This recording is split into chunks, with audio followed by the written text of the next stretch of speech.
نحمده ونصلي على رسوله الكريم اما بعد اعوذ بالله السميع العليم من الشيطان الرجيم بسم الله الرحمن الرحيم وما يتبع اكثرهم ان الظن لا يغني من الحق شيئا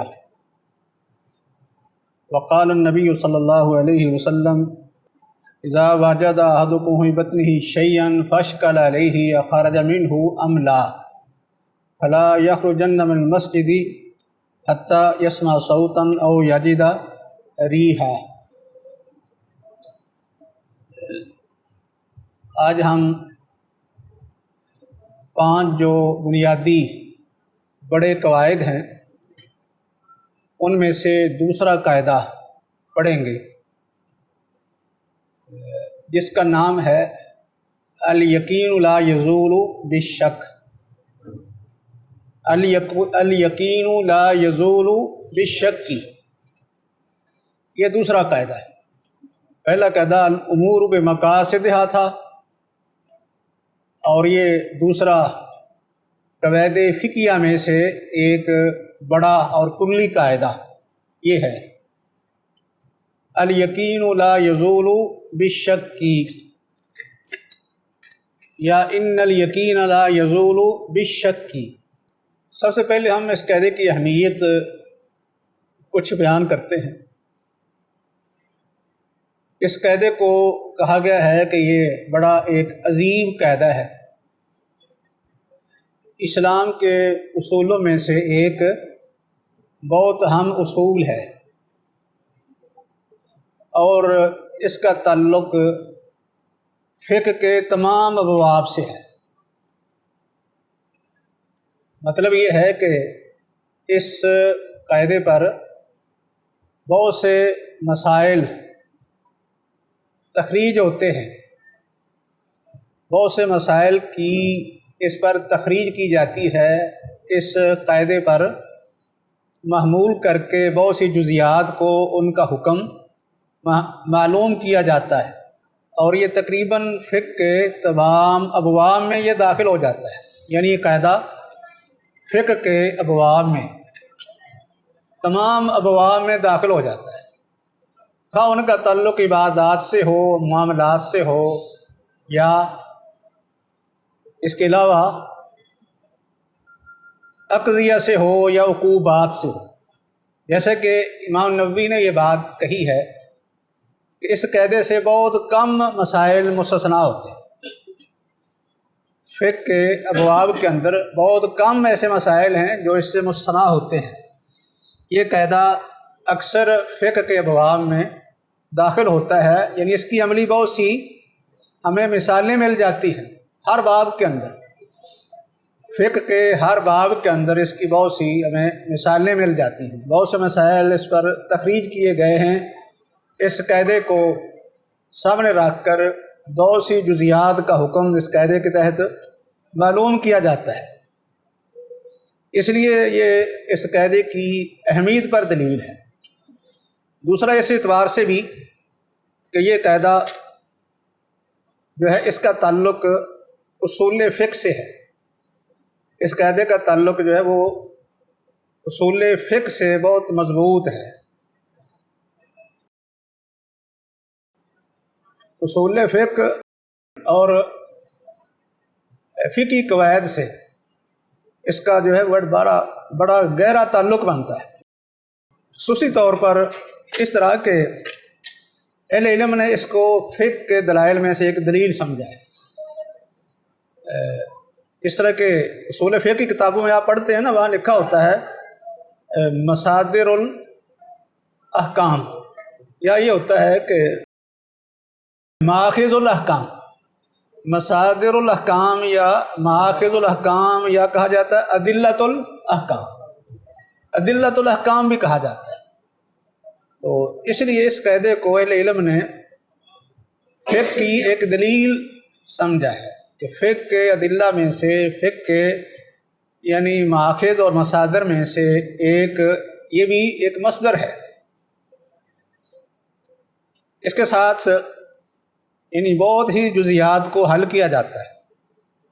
خاص کر اس کا تعلق اصول فقہ کے ایک باب سے اس طرح بنتا ہے جس کو ہم کہتے ہیں استصحاب، یعنی اصول فقہ کے جو مباحث ہیں یا باتیں ہیں ان میں سے ایک، یا سمجھ لیں کہ اصول فقہ کے جو مصادر ہیں، اصول فقہ کے اندر جن مصادر کا ذکر ہوتا ہے، مآخذ کا ہوتا ہے، ان میں سے ایک استصحاب ہے۔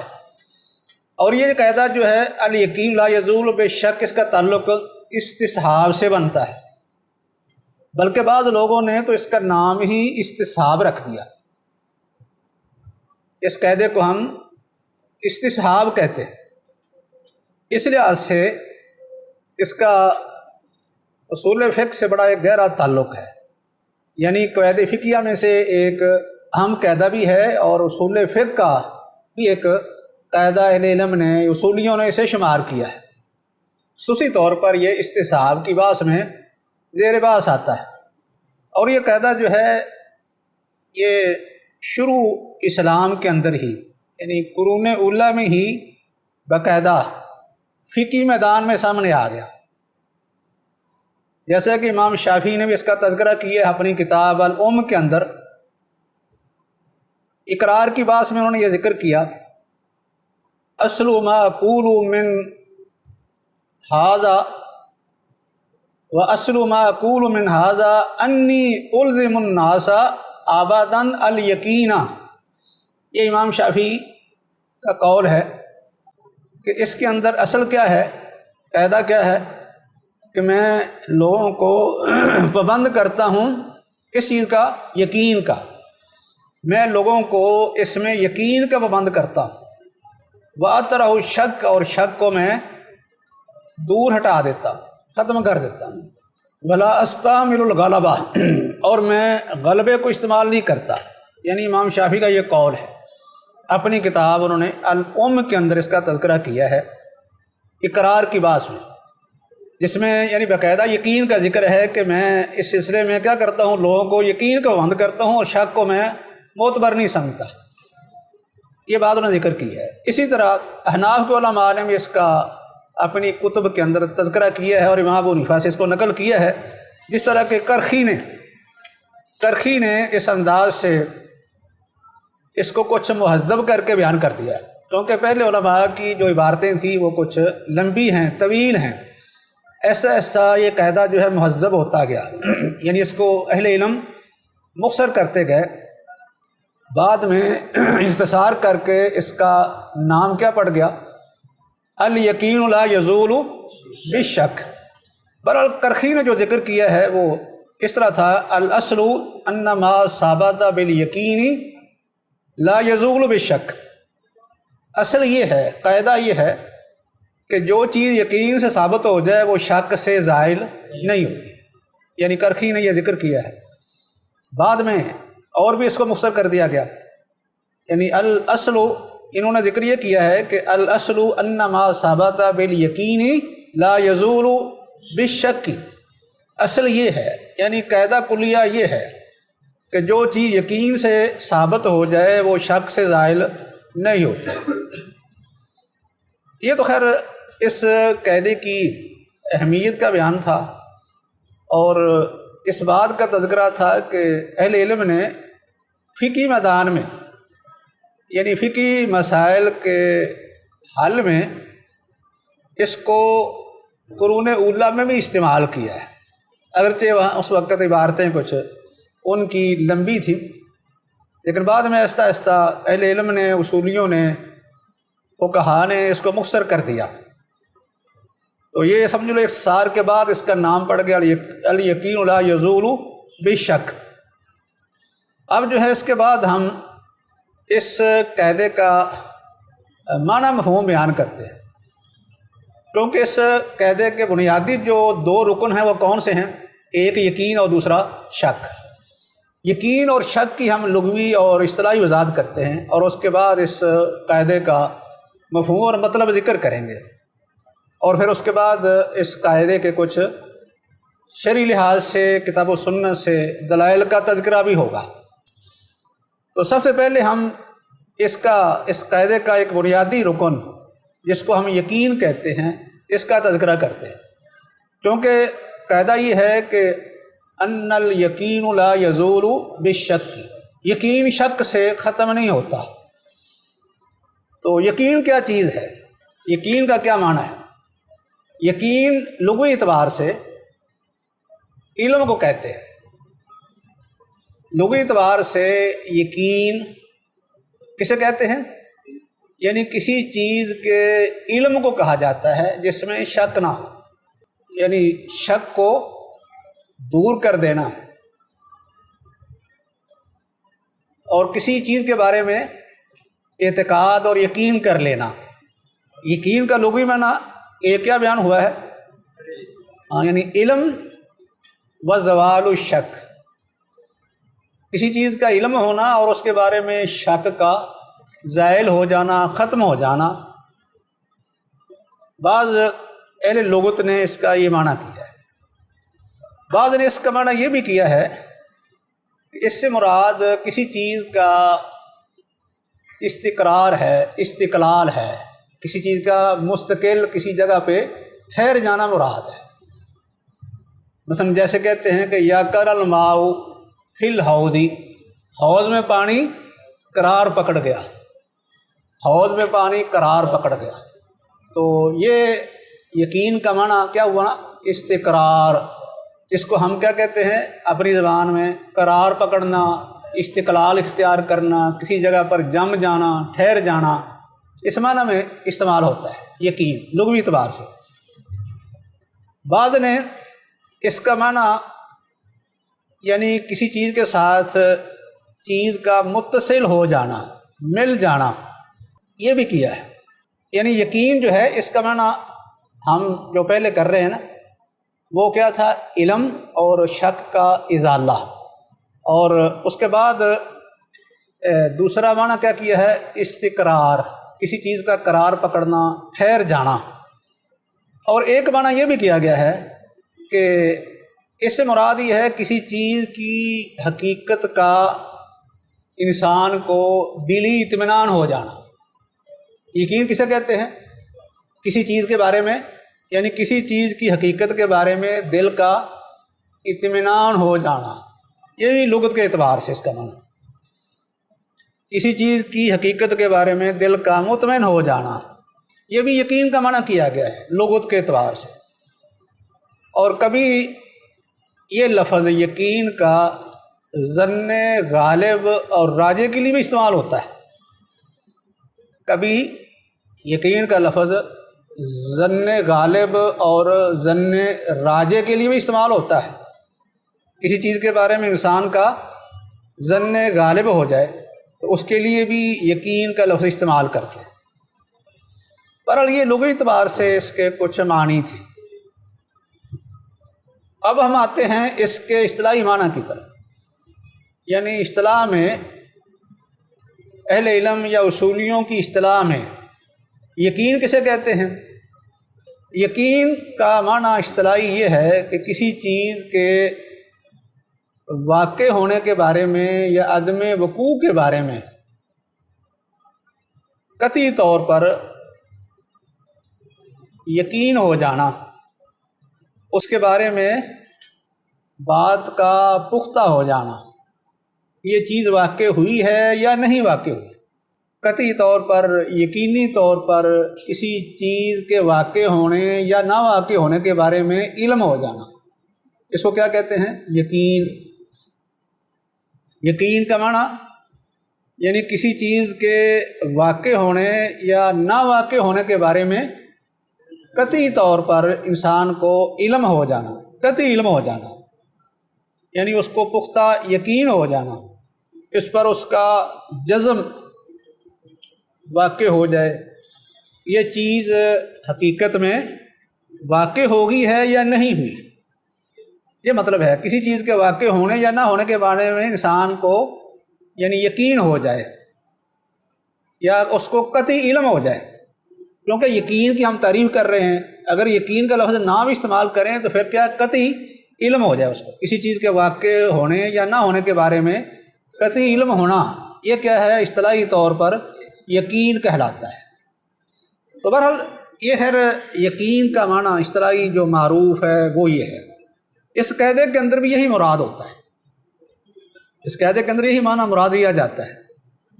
بس اوقات یہ یقین ظن پر بھی بولا جاتا ہے، بس اوقات ظن پر بھی اس کا اطلاق ہوتا ہے۔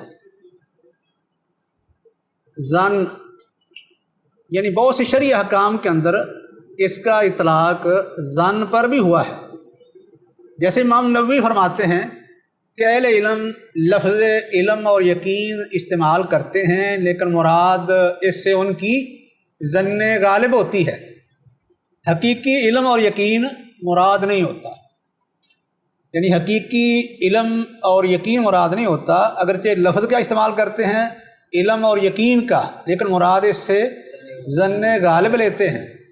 اس طرح کہ مثلا ایک آدمی قابل اعتماد ہے، وہ بتاتا ہے کہ آپ نے جس پانی سے وضو کیا تھا وہ پانی کیا ہے؟ نجس تھا، آپ نے وضو کر کے نماز پڑھ لی ہے۔ اب اس آدمی کے کہنے پر کیا حکم لاگو ہوگا؟ یعنی قابل اعتماد ایک آدمی آپ کو کہتا ہے کہ جس پانی سے آپ نے وضو کر کے نماز پڑھی ہے وہ پانی نجس تھا، اس نے کیونکہ وضو کیا اپنے آزاد ہو لیے، اب اس کے لیے ضروری ہے کہ جہاں جہاں یہ پانی لگا ہے وہ آزاد ہوئے، یہ ضروری ہو گیا، اور اپنی نماز بھی دوبارہ پڑھے کیونکہ اس کا وضو نہیں ہوا، پانی نجس تھا، پہلے علم نہیں تھا لیکن بعد میں علم ہو گیا۔ اب اس آدمی کی خبر سے ہمیں کیا حاصل ہوا؟ اصل اس آدمی کی خبر سے ظن غالب حاصل ہوا ہے، لیکن اس کو کس معنی میں لیا گیا ہے؟ یقین کے معنی میں۔ اس کی بات کو یقین کے معنی میں لے کر اس پر حکم یہ لگایا کہ جن اعضاء تک یہ پانی پہنچا ہے ان اعضاء کو دھونا آپ کے لیے واجب ہے اور نماز کو دہرانا ضروری ہے، یعنی یقین کے معنی میں استعمال ہو گیا۔ تو بہرحال یہ خیر اس کا ایک دوسرا معنی ہے۔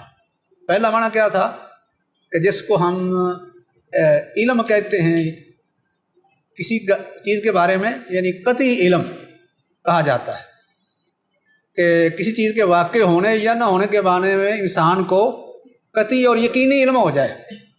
ایک یہ ہے کہ اس کے بارے میں ظن غالب ہو، یہ دوسرا معنی ہے۔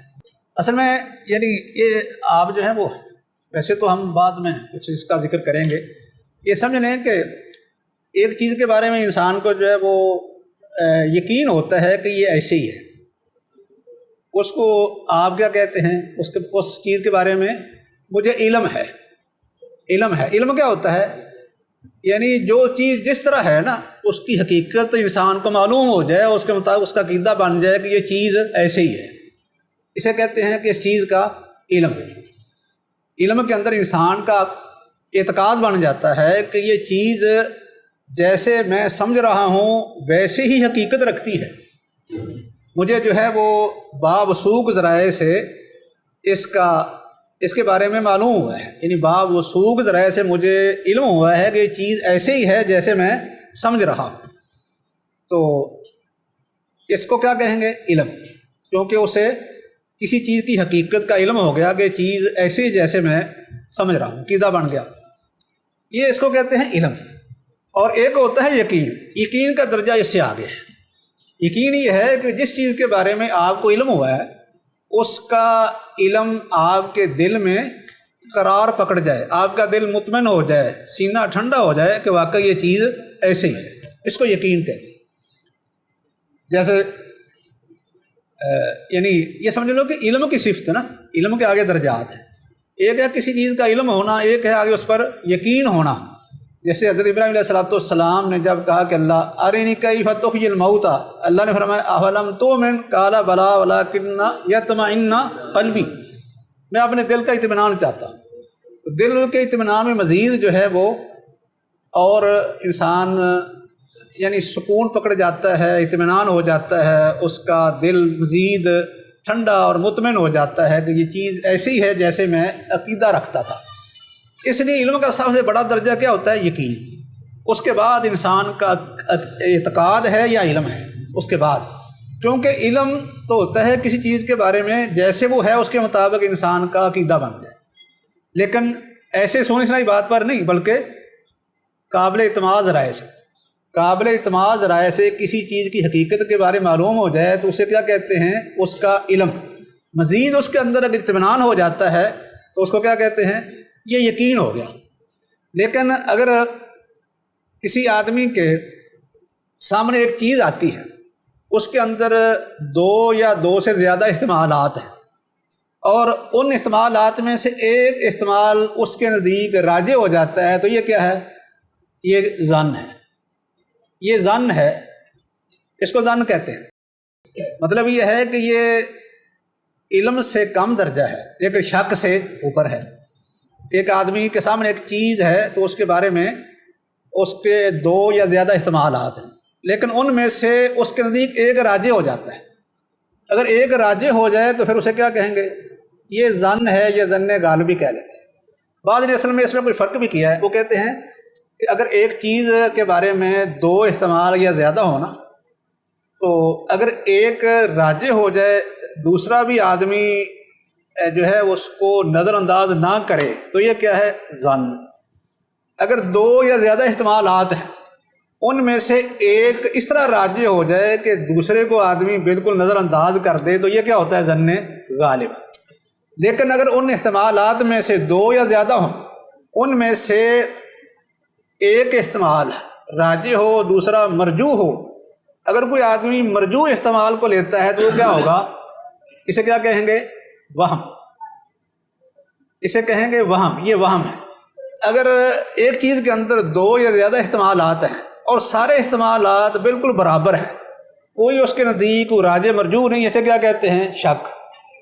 اسے شک کہتے ہیں۔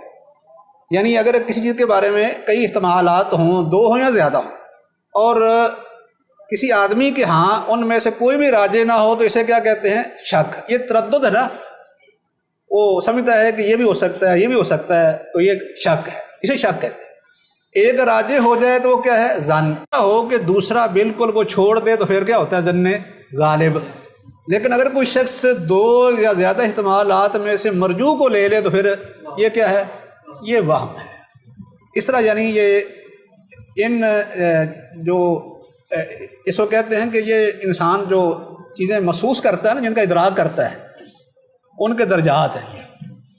کہ کوئی آدمی کسی چیز کے بارے میں معلومات حاصل کرتا ہے، علم حاصل کرتا ہے، تو اس کے پھر درجات ہیں۔ کبھی وہ چیز اس کے دل میں زیادہ بیٹھ جاتی ہے، قرار پکڑ لیتی ہے، یقین ہو جاتا ہے۔ کبھی اس کو حقیقت کا علم تو ہو جاتا ہے، اگرچہ اس کا درجہ تھوڑا سا کم ہو تو وہ علم کہلاتا ہے۔ اس کے بعد پھر آگے ظن، پھر ظن غالب ہے، پھر ظن ہے، پھر اس کے بعد کیا ہے؟ شک ہے، پھر وہم ہے۔ وہم جو ہے بالکل آخر میں ہے۔ تو بہرحال یہ خیر بعد میں ہم ابھی جو پڑھتے ہیں اس میں اس کی مزید جو ہے کچھ تفصیل آئے گی۔ اس وقت ہم کیا ذکر کر رہے تھے کہ اصطلاحی طور پر یقین کسے کہتے ہیں؟ یقین کسے کہتے ہیں؟ یقین کا معنی یہ ہوتا ہے کہ کسی چیز کے واقع ہونے یا عدم وقوع کے بارے میں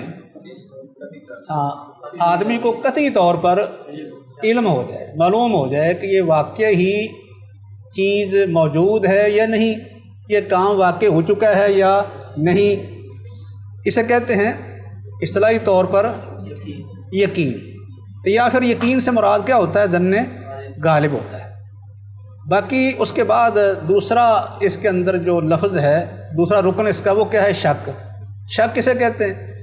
شک کا لغوی طور پر معنی یہ ہوتا ہے یعنی ایک چیز کا دوسری کے اندر داخل ہو جانا، خلط ملط ہو جانا، مل جانا، چمٹ جانا، اس کے اندر یہ معنی پایا جاتا ہے۔ یعنی کسی چیز کو چپک جانا، چمٹ جانا، مل جانا، خلط ملط ہو جانا، ایک چیز کا دوسرے کے اندر داخل ہو جانا، تو پھر شک ہی ہوگا نا۔ کئی چیزیں داخل ہو جائیں ایک دوسرے کے اندر،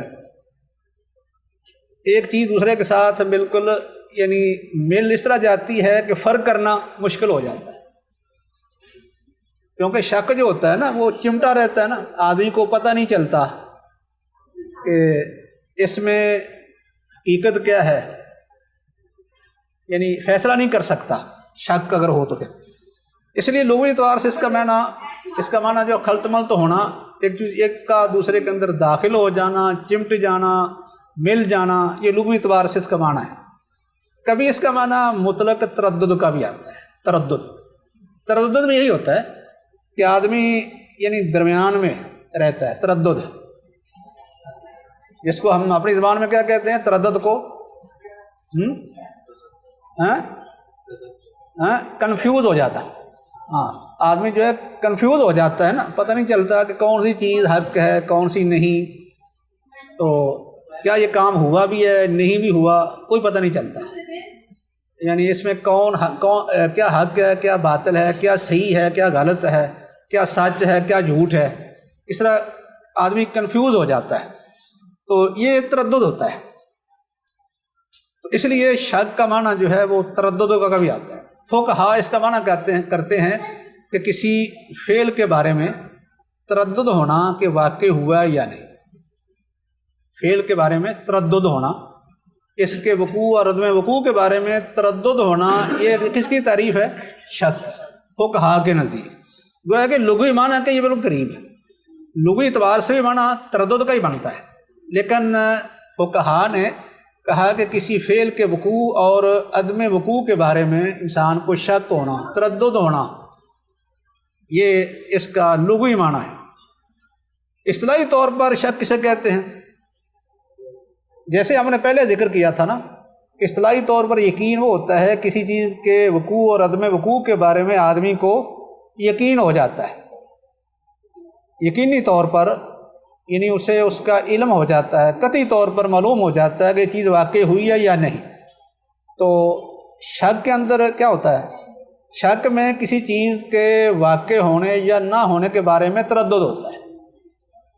جیسے اس کی وضاحت پہلے میں نے کر دی ہے نا کہ یقین تو ایک ہی چیز ہے نا، دوسری ذہن میں نہیں آتی، لیکن شک میں یہ ہوتا ہے کہ ایک چیز کے بارے میں دو احتمال ہیں، دونوں بالکل برابر سامنے آ جاتے ہیں، کوئی ایک دوسرے پر راضی نہیں ہوتا، یعنی ایک کو دوسرے پر ترجیح نہیں دے سکتا۔ تو اس طرح یہ تردد ہوتا ہے کسی چیز کے وجود یا عدم وجود کے بارے میں، واقع ہونے یا نہ واقع ہونے کے بارے میں، اس طرح کہ کوئی ایک احتمال دوسرے پر راجح نہیں ہوتا، ایک کو وہ دوسرے پر ترجیح نہیں دے سکتا، اسے کہتے ہیں شک۔ اور اس قاعدے کے اندر یہی مراد ہے، اس قاعدے جس کا ہم کہتے ہیں یقین لا یزول بے شک، تو یقین کا معنی کسی چیز کے واقع ہونے یا نہ ہونے کے بارے میں آدمی کو پختہ اور قطعی علم ہو جاتا ہے، لیکن شک کے اندر کیا ہوتا ہے؟ کسی چیز کے واقع ہونے نہ ہونے کے بارے میں تردد ہوتا ہے، کوئی پہلو دوسرے سے راجح نہیں ہوتا، بالکل سارے احتمالات برابر ہو جاتے ہیں، اسے کہتے ہیں اصطلاحی طور پر شک۔ شک کے اندر اہل علم نے وہم کو بھی داخل کر دیا ہے، وہم کا درجہ شک سے بھی نیچے ہے، شک سے بھی نیچے وہم کو داخل کر دیا کہ جب شک کے اندر تردد ہے تو وہم تو اس میں بالاولیٰ آ گیا، کیونکہ شک میں تو دو پہلو بالکل برابر ہو جاتے ہیں، کوئی راجح نہیں ہوتا، لیکن وہم کے اندر دو پہلو میں سے مرجوح کو اختیار کیا جاتا ہے، دو استعمالوں میں سے مرجوح کو اختیار کیا جاتا ہے، جسے وہم کہتے ہیں۔ وہم میں یہی ہوتا ہے نا کہ دو استعمال ہیں یا کسی چیز میں تین ہیں جن کے بارے میں ذہن متردد ہے، تو ان میں سے کسی ایک استعمال کو پا لینا، کون سے احتمال کو؟ جو مرجوح ہے، مرجوح احتمال کو معلوم کر لینا یا لے لینا، اسے کیا کہتے ہیں؟ وہم۔ تو وہم بھی اس میں شامل ہے۔ بعض دفعہ وہم پر جو ہے وہ یہ تو ہے نا کہ ایک چیز کے اندر کئی احتمالات ہیں تو ایک آدمی راجح احتمال کو چھوڑ کر مرجوح لے لیتا ہے، کئی دفعہ یہ ہوتا ہے بالکل انسان کا ایک غلط ظن ہوتا ہے، ظن فاسد کہتے ہیں، ظن فاسد کے لیے بھی وہم کا استعمال ہوتا ہے، یعنی ظن فاسد انسان کا اپنا ایک غلط قسم کا خیال، یہ بھی وہم کہلاتا ہے، یا کہتے ہیں عقلی احتمال۔ ایک ہوتے ہیں نا شرعی احتمال، شرعی احتمالات نصوص کے اندر سامنے آتے رہتے ہیں کہ اہل علم کہتے ہیں کہ اس سے ایک معنی یہ بھی ہو سکتا ہے، دوسرا احتمال یہ بھی ہے، ایک احتمال یہ بھی ہے، لیکن ان احتمالات میں سے کوئی راجع ہوتا ہے کہ مرجوح ہوتا ہے۔ بعض دفعہ ایک آدمی اپنا کوئی عقلی ہی خیال اس میں ذکر کر دیتا ہے جس کا تعلق ان احتمالات سے نہیں ہوتا، تو یہ اس کا اصل میں ظن فاسد ہوتا ہے، جسے وہم کہتے ہیں۔ یہ بھی وہم کے اندر شامل ہے، ظن فاسد یا عقلی احتمال، کہ عقل کے لحاظ سے انسان کہے کہ اس کا ایک مطلب یہ بھی ہو سکتا ہے۔ اس کی بارے کئی مثالیں ہو سکتی ہیں، جیسے آج کل جو ہے وہ اپنے آپ کو جدید اسکالر کہنے والے، ماڈرن یعنی اسکالر کہنے والے، کتاب و سنت کی نصوص کا عقلی معنی ایسا کرتے ہیں جو پہلے اہل علم میں سے کسی نے بھی نہیں کیا ہوتا، جیسے جنوں کا معنی، کہ جنوں سے کیا مراد ہے۔ اس طرح حضرت ابراہیم علیہ السلام پر جو آگ ٹھنڈی ہوئی وہ کون سی آگ تھی؟ عقلی لحاظ سے کیا کہہ دیا کہ اس آگ سے مراد وہ اس کے غصے کی آگ تھی، وہ ٹھنڈی ہوگی۔ اور جنوں سے کیا مراد ہے؟ جنوں سے مراد کیا ہے؟ دور دراز جنگلوں صحراؤں میں رہنے والے لوگ، یہ کیا ہیں؟ یہ جن ہیں۔ تو یہ ایک استعمال کیا ہے؟ عقلی ہے نا، کوئی شرعی احتمال نہیں ہے۔ اپنی عقل سے ایک کسی آدمی نے ایک اٹکل لگا دیا ہے، اپنا خیال فاسد ظاہر کر دیا، بر یہ بھی وہم کے اندر آتا ہے۔ باقی اب رہ گیا اس قاعدے کا معنی کیا ہے۔ یعنی دو لفظ جو اس کے بنیادی رکن تھے، یقین اور شک، ان کی لغوی اور اصطلاحی تعریف کرنے کے بعد ہم اس کا اجمالی ایک اصطلاحی معنی کرتے ہیں دونوں کو ملا کر۔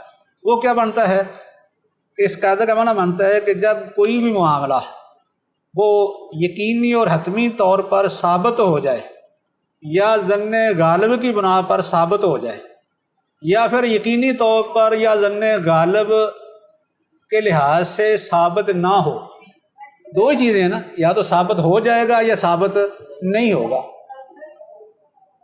جب یعنی کوئی بھی معاملہ یقینی طور پر، قطعی طور پر ثابت ہو جائے، یا ظن غالب کے اعتبار سے ثابت ہو جائے، یا کوئی معاملہ قطعی اور یقینی طور پر یا ظن غالب کے لحاظ سے ثابت نہ ہو، دونوں یقینی ہے نا۔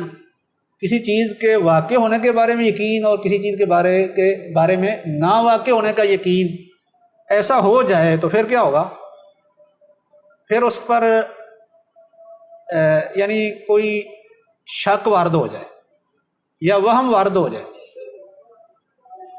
اس کے بارے میں شک پیدا ہو جائے یا کسی کا وہم اس میں آ جائے، تو پھر کیا کہا جائے گا؟ اسی جو ثابت شدہ امر ہے اس کو ہی باقی رکھا جائے گا، اس وہم یا شک کی طرف التفات نہیں کیا جائے گا، توجہ نہیں کی جائے گی۔ وہ اس کا سمجھ آ گیا؟ یعنی کوئی بھی معاملہ جب یقینی اور قطعی طور پر ثابت ہو جاتا ہے، یا ظن غالب سے ثابت ہو جاتا ہے، یا یقین اور علم کے لحاظ سے، قطعی لحاظ سے وہ ثابت نہیں ہوتا، یعنی پھر اس کی اصل کیا ہوگی کہ یہ ثابت نہیں ہے۔ پھر اس کے بعد کسی شخص کو کوئی ظن لاحق ہو جاتا ہے، شک لاحق ہو جاتا ہے، اس سے وہ یقینی چیز ختم نہیں ہو، اس کی توجہ نہیں دی جائے گی۔ یعنی اس پر طاری ہونے والا کسی کا شک، کسی کا وہم، اس کا کوئی اعتبار نہیں کیا جائے گا۔ ایک چیز پہلے ثابت ہو چکی ہے نا، وجود میں آ گئی، ثابت ہو گئی، کوئی حکم ثابت ہو گیا، کسی چیز کی حقیقت ثابت ہو گئی کہ چیز واقع ہوئی ہے، یہ کام واقع ہوا ہے، یہ حکم اسی طرح تھا، یہ کیسے ثابت ہو گیا؟ قطعی علم اور یقینی علم کے ساتھ یا ظن غالب کے ساتھ۔ تو بعد میں پیدا ہونے والا شک اس کو ختم نہیں کر سکتا۔ اگر کسی چیز کے بارے میں یہ علم ہو جائے کہ یہ چیز نہیں تھی، اس کا وجود نہیں تھا، یہ حکم نہیں تھا، بعد میں کسی کو شک یا وہم لاحق ہو جاتا ہے، تو اس سے وہ یقین ختم نہیں ہوگا۔ خواہ وہ یقین کسی چیز کے واقع ہونے کا ہو یا عدم وقوع کا ہو، وہ ختم نہیں ہوگا کس کے ساتھ؟ شک یا وہم کے ساتھ۔ یہ اس کا مفہوم ہے، یعنی اس کا اصطلاحی مطلب یہ بنتا ہے کوئی بھی چیز جس کے واقع ہونے یا موجود ہونے یا کسی حکم کے موجود ہونے کے بارے میں یقینی طور پر، قطعی طور پر معلوم ہو جائے، علم ہو جائے، یہ واقع ہو گئی ہے، یہ موجود تھی، بعد میں کسی کا شک یا کسی کو ہم اس کو زائل نہیں کریں گے، اس کو ہم ختم نہیں کریں گے، بلکہ اس کو ہم کیا کہیں گے، باقی سمجھیں گے۔ اسی طرح کسی چیز کے بارے میں یہ علم یقین ہو جائے کہ یہ چیز واقع نہیں ہوئی، یہ کام نہیں ہوا، یہ چیز موجود نہیں تھی، یہ حکم نہیں تھا، بعد میں کسی کو شک لاحق ہو گیا یا کسی کا وہم اس میں آ گیا، تو اس سے ہم وہ یقینی جو چیز ہے اس کو ختم نہیں کریں گے، وہ باقی رہے گی۔ تو یہ یعنی اس کا مفہوم ہے، یہ یعنی آسان الفاظ میں آپ یہ کہہ سکتے ہیں یقین سے جو چیز ثابت ہو جائے، شک سے ختم نہیں، جو اس چیز کے بارے میں یقین ہو جائے، ظن غالب ہو کہ یہ نہیں تھی، تو اس کو ہم موجود نہیں سمجھیں، شک یا وہم کی بنیاد پر اسے ہم موجود نہیں سمجھیں، نہیں ہے تو موجود نہیں سمجھیں گے، اگر ہے تو اس کو موجود ہی سمجھیں گے۔ یہی بات امام نووی نے کہی ہے نا، یہ اسلام کا بڑا عظیم قاعدہ ہے، یعنی ایک فقہی قواعد میں سے بڑا قاعدہ ہے، اسلام کے اصولوں سے ایک بہت بڑا اصول ہے۔ وہ کیا ہے کہ چیزیں جو موجود ہیں ان کے ہم اصل پر باقی رہنے کا حکم لگائیں گے، حتیٰ کہ کوئی یقینی چیز آ جائے، اور کوئی طاری ہونے والا شک جو ہے اس سے ان چیزوں کو ختم نہیں کیا جائے گا، یا کوئی شک یا وہم کسی کا ان چیزوں کو منہدم نہیں کرے گا۔ یہ یعنی امام نووی نے یہ بات کی ہے، سمجھ لو کہ اس قاعدے کی یہ ترجمانی ہے یا اس کا ایک مفہوم ہے یہ۔ اب اس قاعدے کے بارے میں دلائل میں سے ایک دلیل ہم نے پہلے ذکر کر دیا ہے، قرآن مجید بھی اس کی تائید کر رہا ہے، جیسے یہ وما یتبع اکثرهم الا ظنا وان الظن لا یغنی من الشیء، اکثر لوگ ظن کی اتباع کرتے ہیں۔ یہ کیا ہے؟ شک و شبہ، شک و شبہ کی اتباع کرتے ہیں، اور شک و شبہ حق کے مقابلے میں، یقین کے مقابلے میں کوئی فائدہ نہیں دیتا۔ اس کا مطلب ہے کہ حق کیا ہے؟ وہ یقینی ہے، اور یہ ظن کیا ہے؟ یہ شک و شبہ ہے۔ تو حق کے بعد شک و شبہ جو کسی آدمی کے دل میں پیدا ہو جاتا ہے، اس سے حق ختم نہیں ہوگا۔ اس طرح ایک اور بھی آیت ہے، یہ آیت جو ہے یہ سورہ یونس کی ہے غالباً، تو باقی دوسری آیت اس میں آتا ہے وما لهم من علم ان يتبعون الا الظن وان الظن لا یغنی من الحق شیئا، یہ سورہ نجم کی 28 نمبر آیت ہے۔ اس میں ہے ان کے لیے کوئی علم نہیں ہے، یعنی ان کو کوئی بھی علم نہیں ہے، وہ پیروی کسی کرتے ہیں، یتبعون الا الظن، وہ ظن کی پیروی کرتے ہیں، اور ظن حق سے کچھ بھی فائدہ نہیں دیتا۔ اس کا مطلب کیا ہے؟ یہاں ظن سے مراد وہم ہے، وہم ہے، ان کے پاس کوئی علم نہیں، کسی چیز کی حقیقت کا کوئی علم نہیں ہے، صرف کیا ہے؟ وہم ہے۔ تو وہم کی اتباع کرتے ہیں، اور وہم جو ہے وہ حق کے مقابلے میں، کیونکہ حق یقینی ہوتا ہے، اس کے مقابلے میں یہ کوئی فائدہ نہیں دے گا، یقین کو حق وہم یہ ختم نہیں کرے گا، یعنی اس سے یہ ثابت ہو رہا ہے۔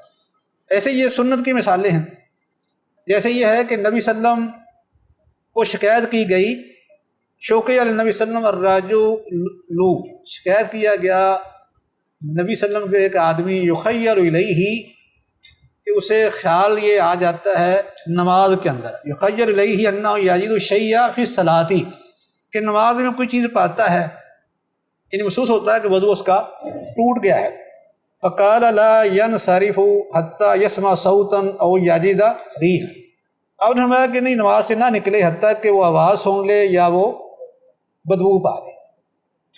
تو یہ کس لیے کہا؟ کیونکہ آواز کا سننا اور بدبو کا پانا یہ یقین کی علامت ہے، باقی اس کو خیال ایک آ گیا کہ شاید وضو ٹوٹ گیا ہے، اس کا یہ جو خیال ہے، شک ہے، یہ وہم ہے، کوئی فائدہ نہیں دے گا، یا اس سے یقین ختم نہیں ہوگا۔ یقین کون سا تھا؟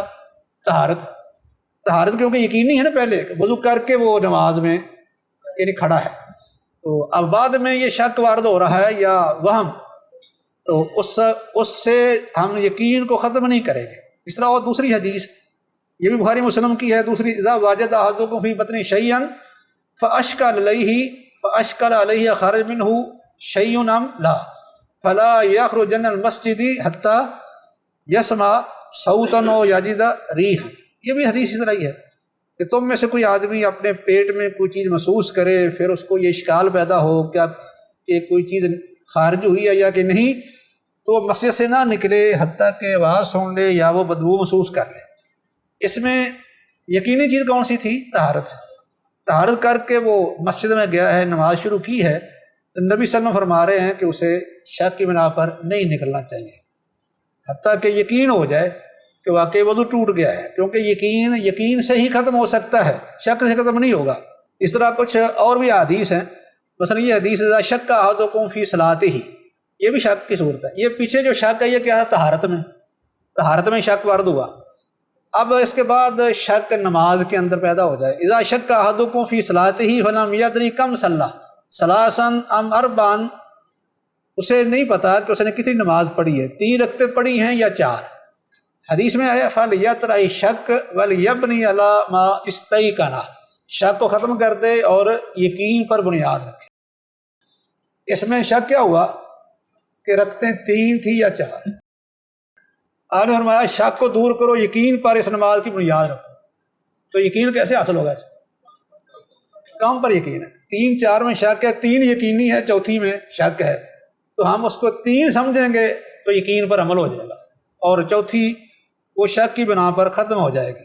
اور ایسی حدیث ہے اذا سہا احدکم فی صلاتہ، جب بھول جائے تم میں سے کوئی اپنی نماز میں، فلم یدری، یعنی اسے علم نہ ہو، واحداً صلی او سنتین، 1 پڑھی ہے یا 2، تو پھر کیا کرے؟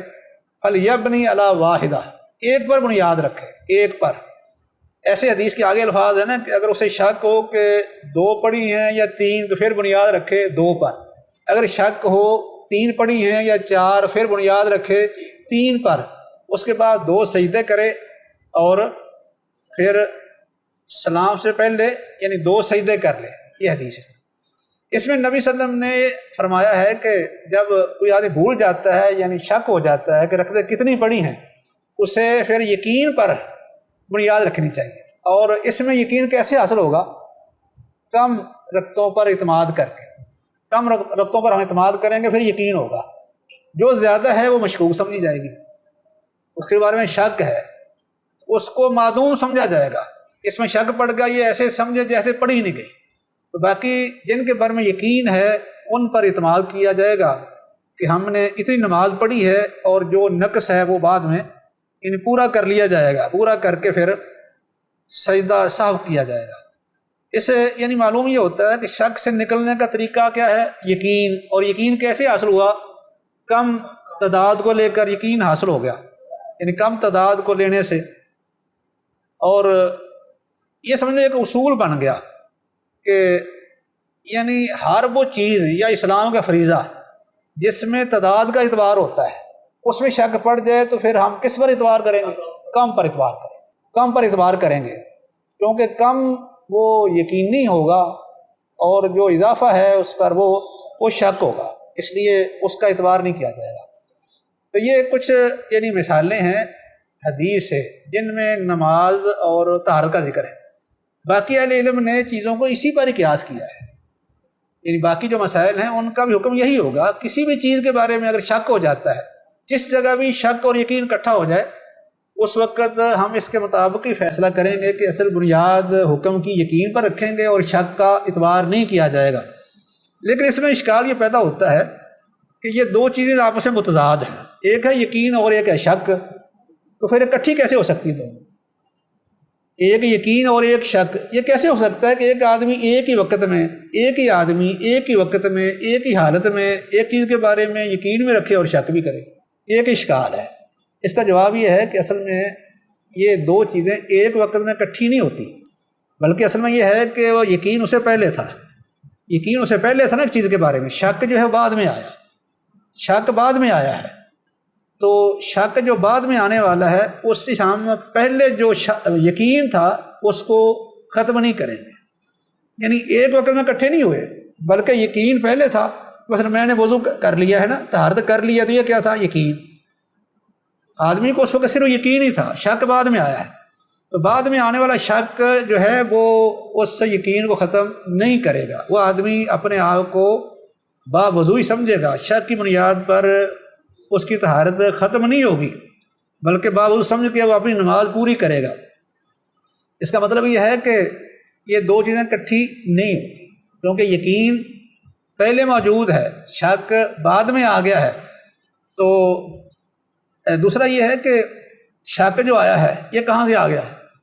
شرعی یہ جو بات ہم کر رہے ہیں اس کے بارے میں ایک بنیادی بات یہ بھی ذہن میں رکھنے والی ہے کہ یہ جو شک وارد ہوتا ہے نا، یہ وہم ہوتا ہے، یہ شریعت کے اندر نہیں ہے۔ شریعت کا کوئی بھی حکم ایسا نہیں جس میں جو مشکوک ہو، جس میں شک ہو، یہ وہم ہو۔ یہ شک اور وہم کہاں سے آتا ہے؟ یہ مکلف کی اپنی طرف سے آتا ہے، اسے شک ہوتا ہے نا۔ یعنی ایک حکم ہے، ایک مسئلہ ہے سب کے سامنے، کسی کو اس کے بارے میں شک ہو گیا، کسی کو اس کے بارے میں وہم ہو گیا، کسی کو اس کے بارے میں یقین ہو گیا۔ بعض دفعہ ایک ہی آدمی ایک وقت میں اسے یقینی کہتا ہے، ایک وقت میں اسے ظنی کہتا ہے، دوسرے وقت میں اسے شکی کہتا ہے۔ تو یہ شک اور یقین کس اعتبار سے ہے؟ یہ ایک مکلف کے اعتبار سے ہے، شرعی اعتبار سے نہیں۔ شرعی طور پر کوئی بھی شرعی حکم مشکوک نہیں ہوتا، بلکہ اس میں تو یقین ہی ہوتا ہے۔ اصل میں یہ شک انسان کی اپنی طرف سے پیدا ہوتا ہے، وہم پیدا ہوتا ہے، اصل شریعت کے اندر نہیں ہے۔ تو مقصد یہ ہے کہ ایک دوسرا یہ ہے کہ یقین اور شک یہ دو یعنی آپس میں متضاد ہیں نا۔ تو ہم کہتے ہیں یقین شک سے زائل نہیں ہوتا۔ تو جب کہ ایک آدمی کو جب شک ہو گیا تو اس کا تو یقین ڈاواں ڈول ہو گیا نا۔ پہلے یقین تھا، بعد میں شک آ گیا تو شک ڈاواں ڈول ہو گیا، تو پھر اس کا مطلب ہے یقین زائل ہو گیا۔ ہم کہہ رہے ہیں کہ شک زائل نہیں کرتا، یقین کو شک زائل نہیں کرتا، تو اس کا مطلب کیا ہوگا؟ اس کا مطلب یہ ہے کہ شرعی حکم کے لحاظ سے یقین کا حکم باقی رہے گا، اگرچہ شک کرنے والا جو ہے اس کے اعتبار سے کیا ہے، اس پر شک ورد ہوا ہے نا۔ شک اس شخص کے اعتبار سے ہے لیکن شرعی حکم کے اعتبار سے نہیں ہے۔ مثلا ایک آدمی نے باوضو ہو کے نماز شروع کر دی نا، اب شرعی حکم اس کے بارے میں کیا ہے؟ یقینی حکم ہے کہ اس کی طہارت باقی ہے، لیکن جس نے طہارت کی ہے شخص نے، اسے شک لاحق ہو گیا، وہ سمجھتا ہے پتہ نہیں میری طہارت باقی ہے یا کہ نہیں۔ اس لحاظ سے ہم کہیں گے کہ یعنی شک سے ہم ختم نہیں کریں گے۔ اس کا مطلب یہ نہیں ہے کہ شک کی وجہ سے یقین ختم ہو گیا۔ یقین اگر متاثر ہوا ہے تو وہ مکلف کے اعتبار سے ہوا ہے، شرعی حکم کے اعتبار سے نہیں۔ شرعی حکم یقینی رہے گا، مکلف کے اعتبار سے یہ اسے شک لاحق ہوا ہے۔ تو اس لیے مکلف کے اعتبار سے شک ہے، یعنی شک اور یقین دونوں، لیکن شرعی حکم کے اعتبار سے اس میں کیونکہ یقین ہی ہے، یقین پر اعتماد کرتے ہوئے اس حکم کو ہم ختم نہیں کریں گے، ختم نہیں سمجھیں گے، بلکہ حکم جیسے تھا ویسے ہی وہ باقی ہے۔ طہارت باقی تھی تو باقی رہے گی، اگر طہارت نہیں ہے تو اس کو ہم سمجھیں گے نہیں۔ مثلا ایک آدمی نے طہارت نہیں کی، یقین ہے طہارت نہیں کی، بعد میں تھوڑا سا شک ہو گیا کہ میں نے شاید کی ہو، تو پھر کیا ہم طہارت سمجھ لیں گے؟ نہیں، کیونکہ اس میں طہارت کا نہ ہونا یقینی تھا، طہارت کے بارے میں بعد میں شک پڑ گیا۔ طہارت ہونے کا شک ہے لیکن نہ ہونے کا یقین تھا، تو نہ ہونے کی وجہ سے ہم طہارت یعنی نہیں سمجھیں گے، بلکہ یقین پر اعتماد کریں گے۔ طہارت نہیں تھی اس لیے طہارت کرنا دوبارہ ضروری ہے۔ یعنی دونوں پہلوؤں کے اعتبار سے جو چیز پہلے موجود ہے وہ یقینی ہے، اس کا حکم باقی رہے گا۔ بعد میں کسی آدمی کو شک لاحق ہوتا ہے، اس کی وجہ سے اس کا یقینی حکم ختم نہیں ہوگا، اگرچہ فی ذات ہی یقین متاثر ہو گیا ہے۔ ایک ہے یقین متاثر ہونا، ایک ہے حکم کا متاثر ہونا۔ یقین تو متاثر ہوگا شک کی وجہ سے، لیکن حکم متاثر نہیں ہوگا، وہ اپنی جگہ پر قائم رہے گا۔ وما علینا الا البلاغ۔